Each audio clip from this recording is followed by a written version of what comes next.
Bible in a Year Life, Chronological Project, Week 32, Day 4, The Message. No tears. God's message came to me. Son of man, I'm about to take from you the delight of your life. A real blow, I know. But please, no tears.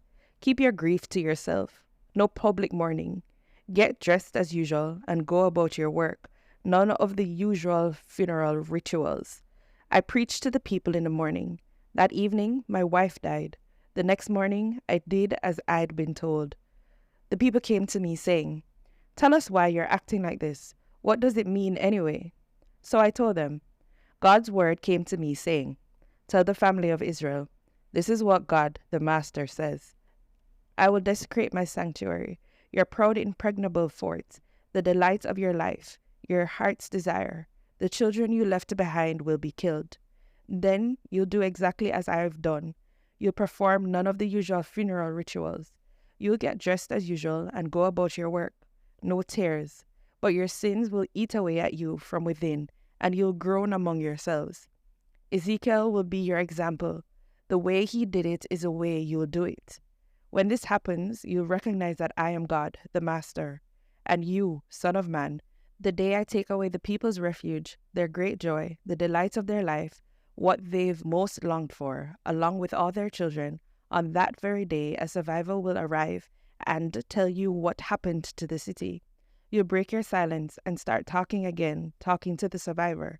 Again, you'll be an example for them, and they'll recognize that I am God.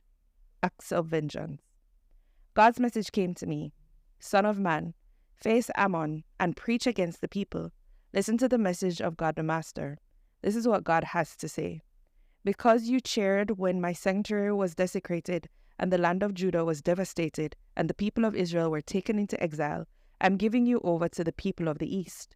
They'll move in and make themselves at home, eating the food right off your tables and drinking your milk. I'll turn your capital, Rabbah, into pasture for camels and all your villages into corrals for flocks. Then you'll realize that I am God.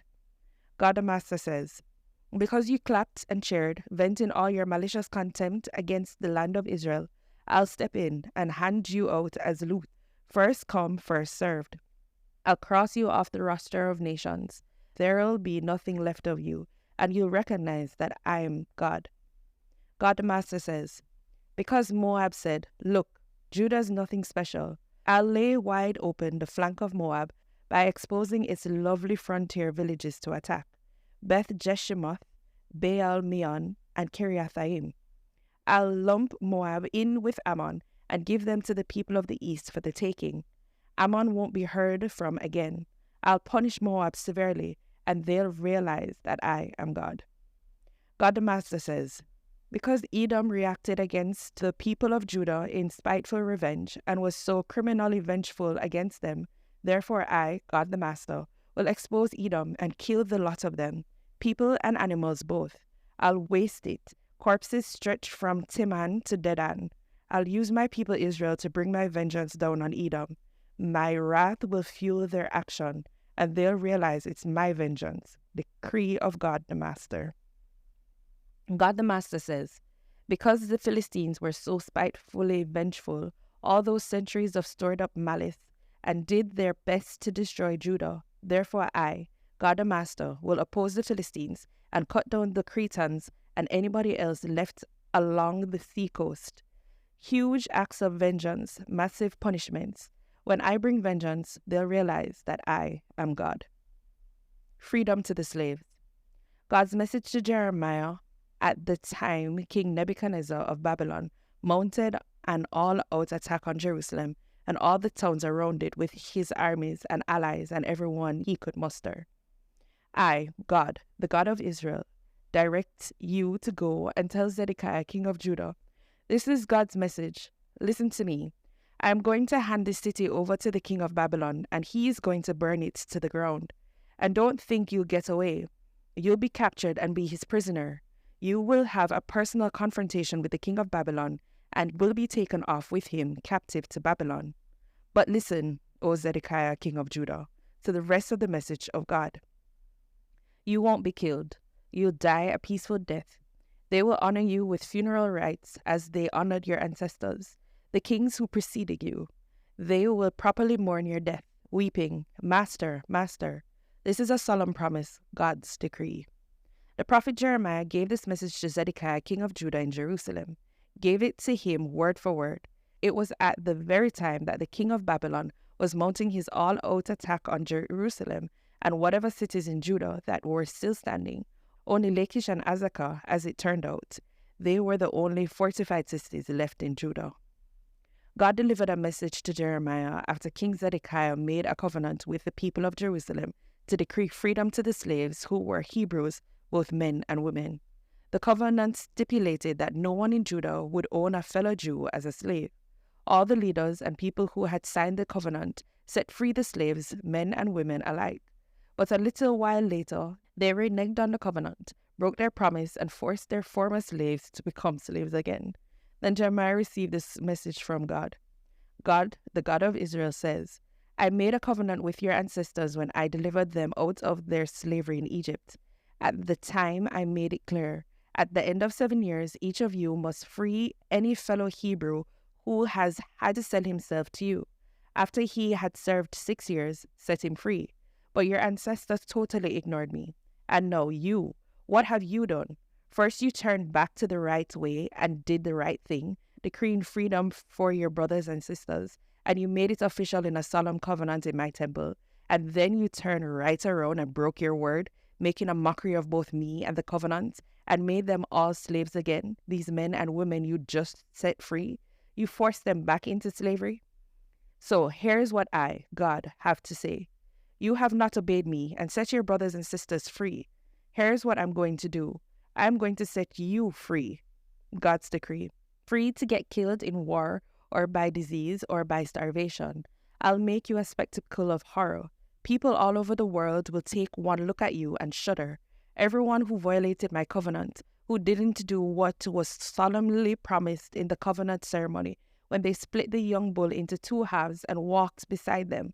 All those people that day who walked between the 2 halves of the bull, leaders of Judah and Jerusalem, palace officials, priests, and all the rest of the people. I'm handing the lot of you over to their enemies who are out to kill them. Their dead bodies will be carry-on food for vultures and stray dogs. As for Zedekiah, king of Judah, and his palace staff, I'll also hand them over to their enemies who are out to kill them. The army of the king of Babylon has pulled back for a time, but not for long, for I'm going to issue orders that will bring them back to this city. They'll attack and take it and burn it to the ground. The surrounding cities of Judah will fare no better. I'll turn them into ghost towns, unlivable and unlived in. God's decree. Start each day with a sense of justice. God's message to Jeremiah when King Zedekiah sent Pashur, son of Malchijah, and the priest Zephaniah, son of Maaseiah, to him with this request. Nebuchadnezzar, king of Babylon, has waged war against us. Pray to God for us. Ask him for help. Maybe God will intervene with one of his famous miracles and make him leave. But Jeremiah said, Tell Zedekiah, this is the God of Israel's message to you. You can say goodbye to your army, watch morale and weapons flush down the drain. I'm going to personally lead the king of Babylon and the Chaldeans against whom you're fighting so hard right into the city itself. I'm joining their side and fighting against you, fighting all out, holding nothing back, and in fierce anger. I'm prepared to wipe out the population of this city, people and animals alike, in a raging epidemic. And then I will personally deliver Zedekiah, king of Judah, his princes, and any survivors left in the city who haven't died from disease, been killed, or starved. I'll deliver them to Nebuchadnezzar, king of Babylon. Yes, hand them over to their enemies, who have come to kill them. He'll kill them ruthlessly, showing no mercy. And then tell the people at large, God's message to you is this. Listen carefully. I'm giving you a choice, life or death. Whoever stays in this city will die, either in battle or by starvation or disease. But whoever goes out and surrenders to the Chaldeans, who have surrounded the city, will live. You'll lose everything, but not your life. I'm determined to see this city destroyed. I'm that angry with this place. God's decree. I'm going to give it to the king of Babylon, and he's going to burn it to the ground. To the royal house of Judah, listen to God's message. House of David, listen, God's message to you. Start each day by dealing with justice. Rescue victims from their exploiters. Prevent fire, the fire of my anger. For once it starts, it can't be put out. Your evil regime is fuel for my anger. Don't you realize that I'm against you? Yes, against you. You think you've got it made, all snug and secure. You say, who can possibly get to us? Who can crash our party? Well, I can and will. I'll punish your evil regime. I'll start a fire that will rage unchecked, burn everything in sight to cinders. Never a world power again. In the 10th year, in the 10th month, on the 12th day, God's message came to me. Son of man, confront Pharaoh, king of Egypt. Preach against him and all the Egyptians. Tell him, God the Master says, watch yourself, Pharaoh, king of Egypt. I'm dead set against you, you lumbering old dragon, lolling and flaccid in the Nile, saying, it's my Nile, I made it, it's mine. I'll set hooks in your jaws. I'll make the fish of the Nile stick to your scales. I'll pull you out of the Nile with all the fish stuck to your scales. Then I'll drag you out into the desert, you and all the Nile fish sticking to your scales. You'll lie there in the open, rotting in the sun, meat to the wild animals and carrion birds. Everything living in Egypt will realize that I am God. Because you've been a flimsy reed crutch to Israel, so that when they gripped you, you splintered and cut their hand, and when they leaned on you, you broke and sent them sprawling. Message of God the Master. I'll bring war against you, do away with people and animals alike, and turn the country into an empty desert, so they'll realize that I am God. Because you said, it's my Nile, I made it. It's all mine. Therefore, I am against you and your rivers.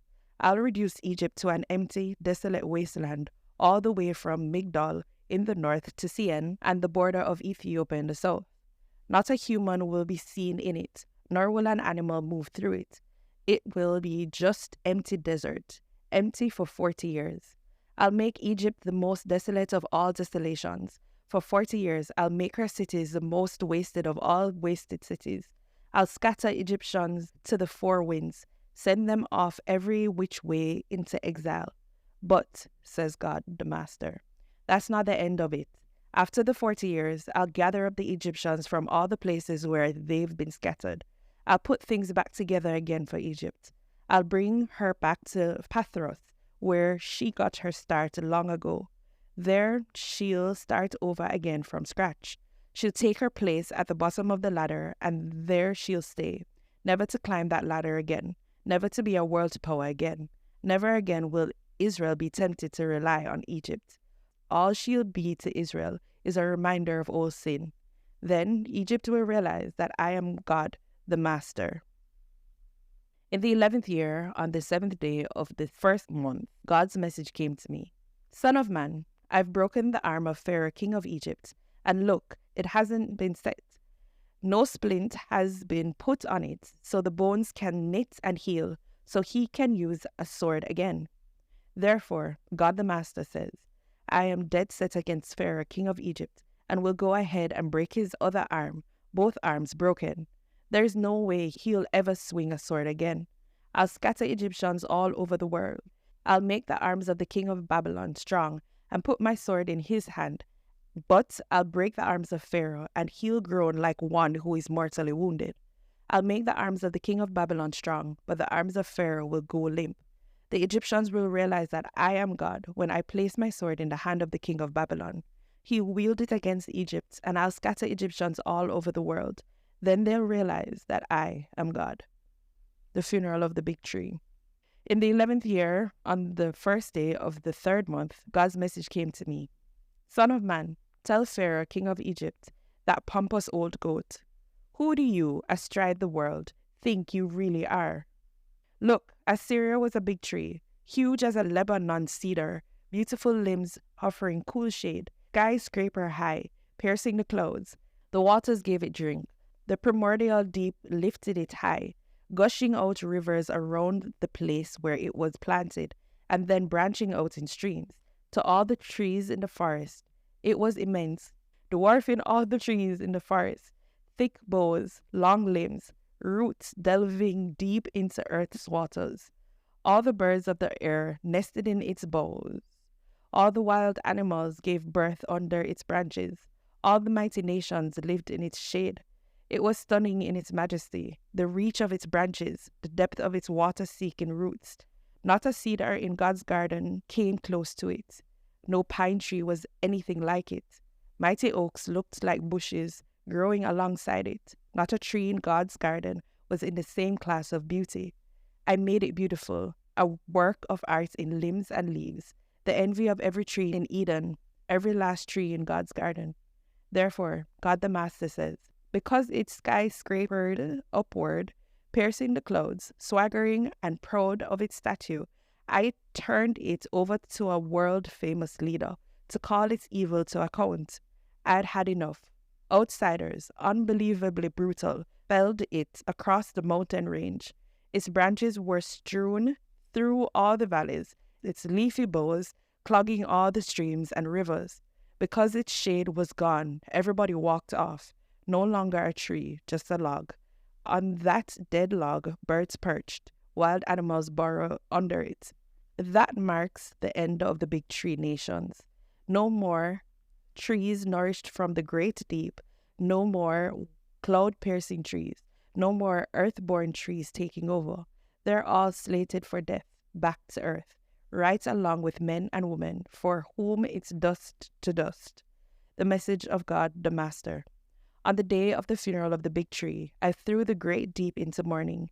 I stopped the flow of its rivers, held back great seas, and wrapped the Lebanon mountains in black. All the trees of the forest fainted and fell. I made the whole world quake when it crashed, and threw it into the underworld to take its place with all else that gets buried. All the trees of Eden and the finest and best trees of Lebanon, well watered, were relieved. They had descended to the underworld with it, along with everyone who had lived in its shade and all who had been killed. Which of the trees of Eden came anywhere close to you in the splendor and size? But you're slated to be cut down to take your place in the underworld with the trees of Eden, to be a dead log stacked with all the other dead logs, among the other uncircumcised who are dead and buried. This means Pharaoh, the pompous old goat. Decree of God, the Master.